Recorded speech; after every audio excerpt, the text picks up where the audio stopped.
Hey guys, welcome to the Reparenting Daily podcast, your daily free guide for inner child healing. This podcast helps you establish a consistent reparenting routine and is divided into 3 sections.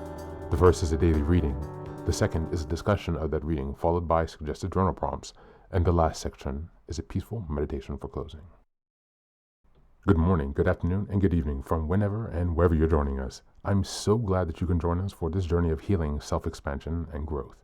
If this is your first time, welcome. Now, before we dive in, I'd like to remind us that we've passed the 500 marker of Reparenting Daily. As a celebration of that, I've opened the Patreon community for free membership so that you can join our Zoom calls for free. There's a lot going on in the world right now, and many people are struggling. And so my hope with this is to encourage others to take up the serious work of reparenting on themselves and to offer and provide a free community where people can do that. I'd also like to personally thank all of you who have been along for the journey so far. Just as a reminder, this is a free podcast, but I do sell the Reparenting Daily Journal where you can follow us along with all the monthly and weekly themes, and where you can also join us in our free Zoom calls to reflect on the weekly themes as we make our way through the year. This is something that I've opened up for free, but you can purchase the journal if you'd like to support the podcast. You can also just copy the themes within your own journal and follow us along there. If you'd like to support us in other ways, you can also join the Patreon with a paid subscription or also donate on Buy Me a Coffee. Just as a reminder, I've created another resource called Fairy Tales for Reparenting. This is a 3-volume series that organizes fairy tales from around the world into the 3 phases of the hero's journey, from beginning, middle, to end. Now, these are fairy tales that come from Grimm's fairy tales and other traditions and other cultures around the world. And while you might think that fairy tales are for kids, actually, these stories contain profound truths and lessons that we can use in our reparenting journey. So these books are a very simple and creative way to connect to your inner child. I'd like to send a very warm thank you to Maria, who has been helping me to edit the books since I had some difficulties in the fall and I've had some issues with my eyes.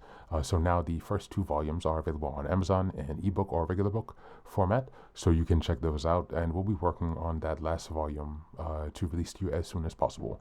But again, these stories are ways to connect with lessons that are shared across different cultures, to reconnect with your inner child, and to really teach yourself some lessons that have been carried down for centuries and millennia. As we're passing episode 550, I'd like to also turn your attention to the fact that I've changed the meditation at the end of the podcast, and so you can check that out now for a new experience of binaural beats. So this helps with binaural stimulation from the left to right ear, a bit like a replication of the EMDR experience. So I'm hoping that this can help bring you guys some relief, and we'll have other meditations coming soon as we progress with the rest of the year. So with these announcements now out of the way, let's dive into today's practice.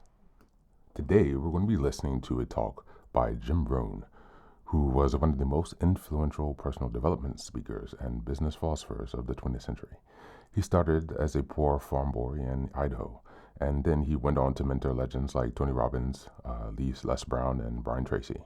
Known for his timeless wisdom and straightforward style, Rohn taught millions the power of discipline, mindset, and taking full responsibility for your life. His core message was simple but profound. For things to change, you must change.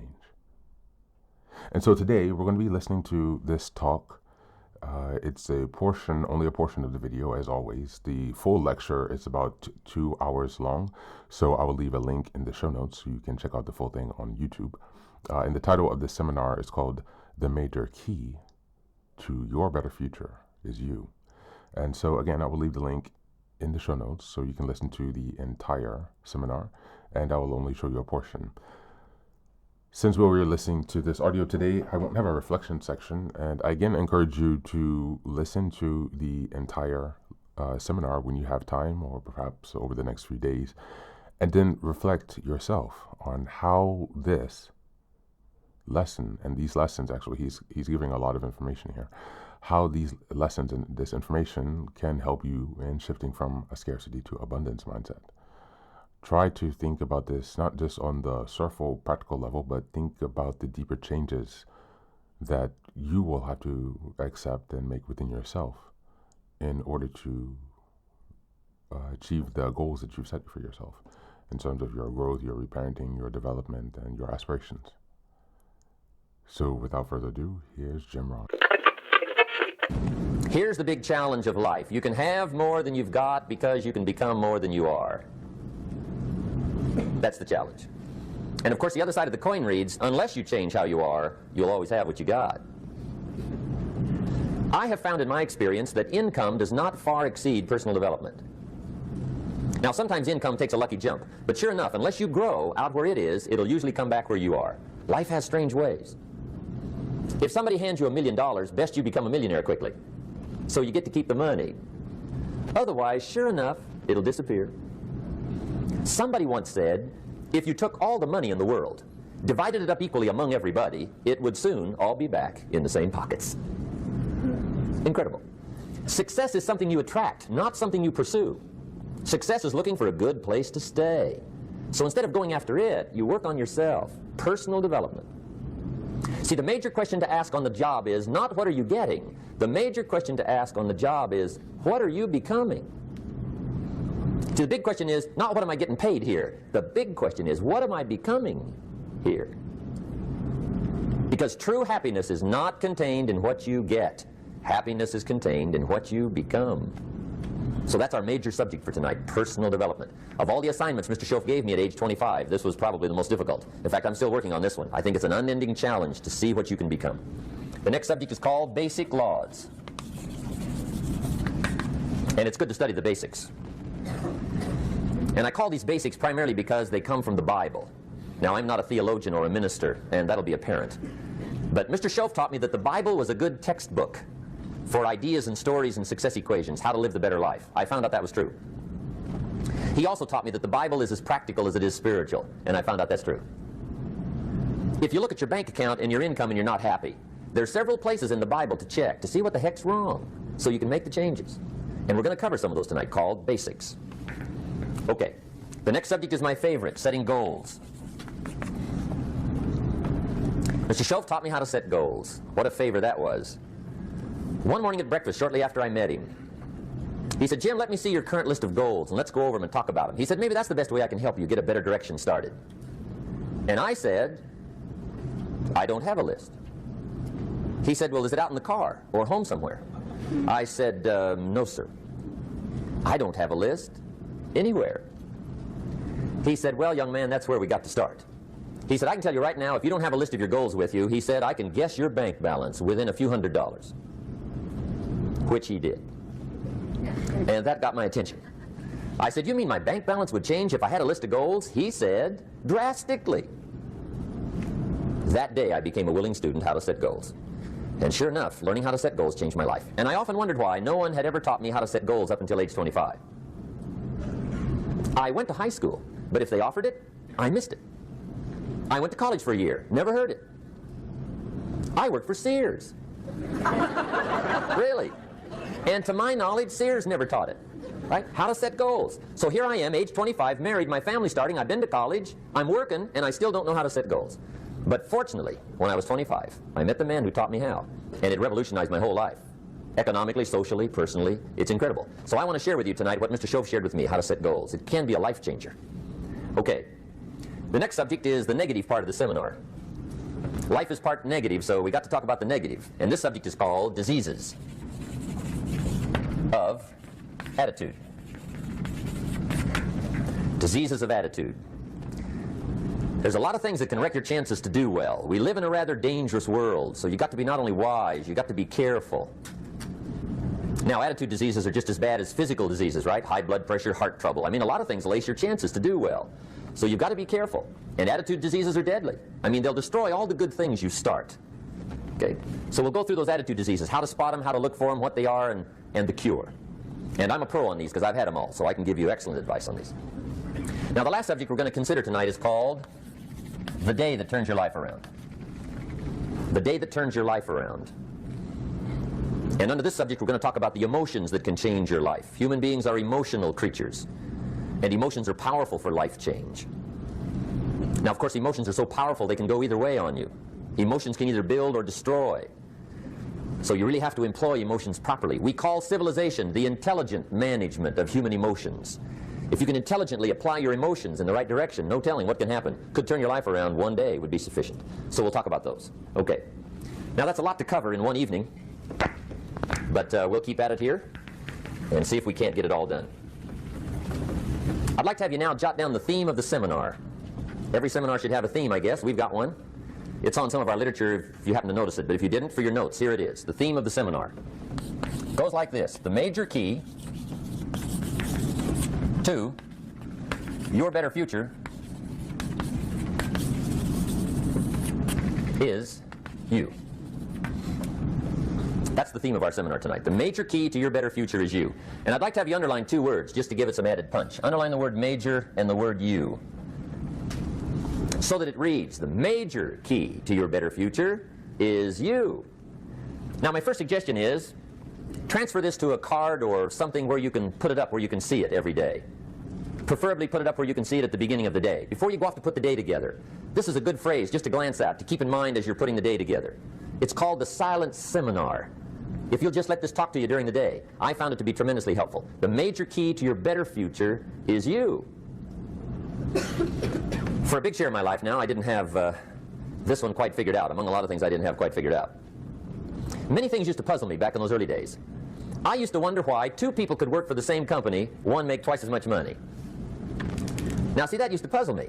And maybe they were the same age, graduated from the same school, live in the same community, work for the same company, with the same products and the same services.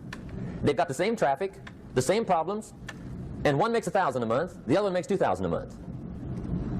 Now, that was my puzzling question. Why would this long list be the same and the money twice as much?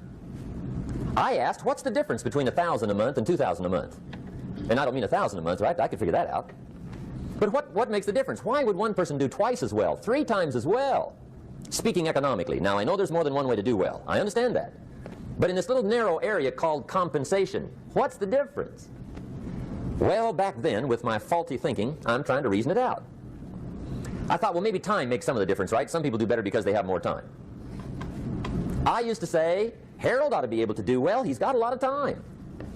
If I had all of Harold's time, I could do well. Now, that's got to be dumb, right?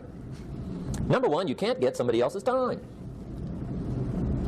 A guy says to me one time, he says, you know, if I had some extra time, I could make some extra money. I said, then forget it. There isn't any extra time. Hey, when the clock strikes 12 midnight, that about wraps it up, right? I mean, you can look around the gongs there for a little more, but it's over. You say to the guy, what are you doing? He says, I'm looking for extra time. See, they'll come and take you away, right? There isn't any more time.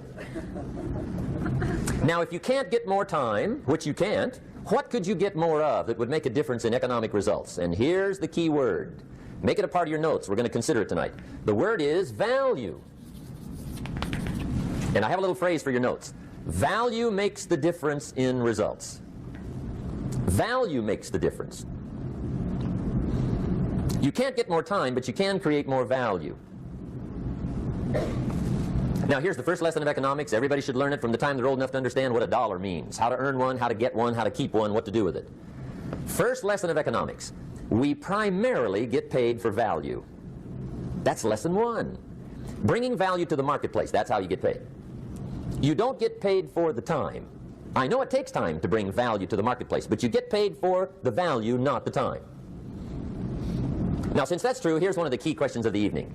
Is it possible to become twice as valuable at the marketplace and make twice as much money in the same time? Could you become 3 times as valuable? Make 3 times as much money in the same time? Is that possible? The answer is yes, if. And it's always if, right? Life is known as the big if. Harry Truman once said, life is iffy. How true. And here's the big if we're going to consider tonight. It's possible to do much better at the marketplace if you go to work primarily on yourself. And that's the theme of our seminar tonight. Learning to work primarily on yourself. People have asked me for the last 24 years, how do you develop an above-average income? And the answer is, become an above-average person.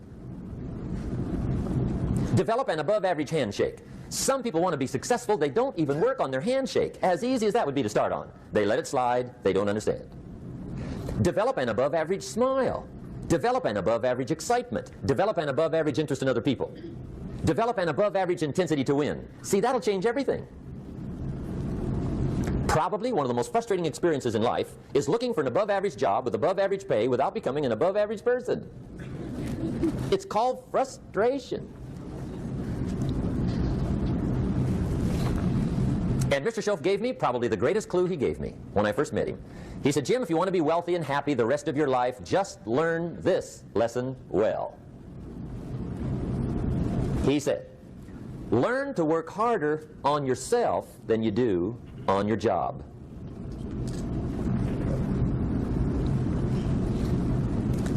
Then Mr. Shoaff gave me probably one of the most important clues among so many things he taught me, but this was in those early days. Mr. Shoaff was very kind, but he was also very abrupt. And he had these interesting questions to ask. I'm giving him a little rundown one day on how things hadn't worked out for me.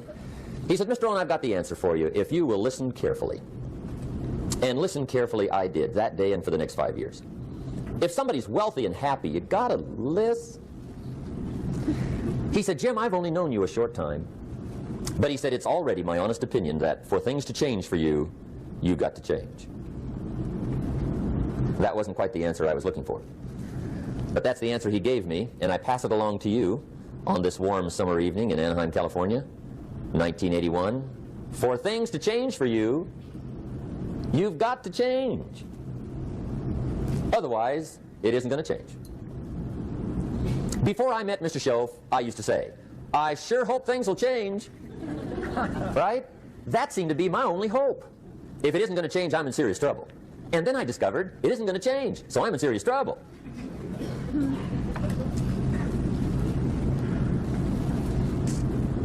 See, I can tell you what the 80s are going to be like. You have dropped into the right place. I did a seminar one time for Standard Oil executives and management in Honolulu.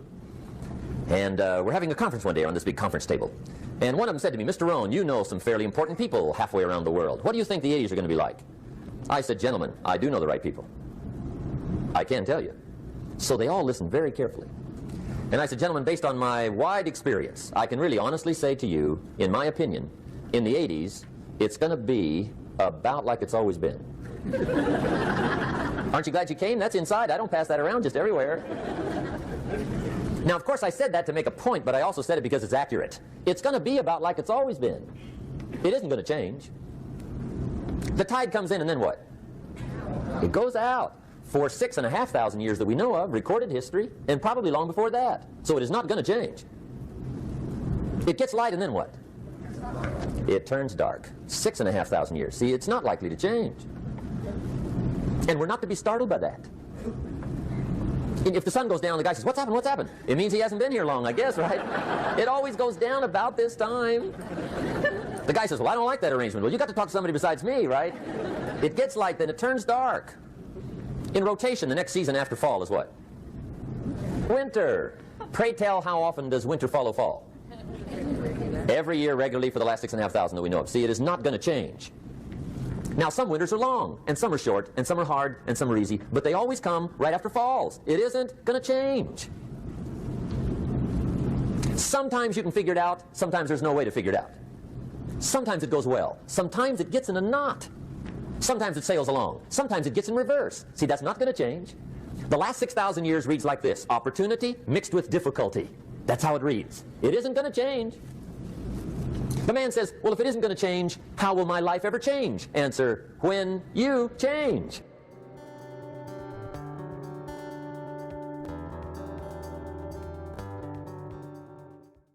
Welcome back, welcome back. Now, this is the third and final section of the daily podcast. This is your silent meditation. Please go ahead and find a space where you can be comfortable and undisturbed, where you can relax and spend some time with yourself for this 10-minute silent meditation. You can choose to be sitting, standing, lying down, or in whatever position makes you comfortable today.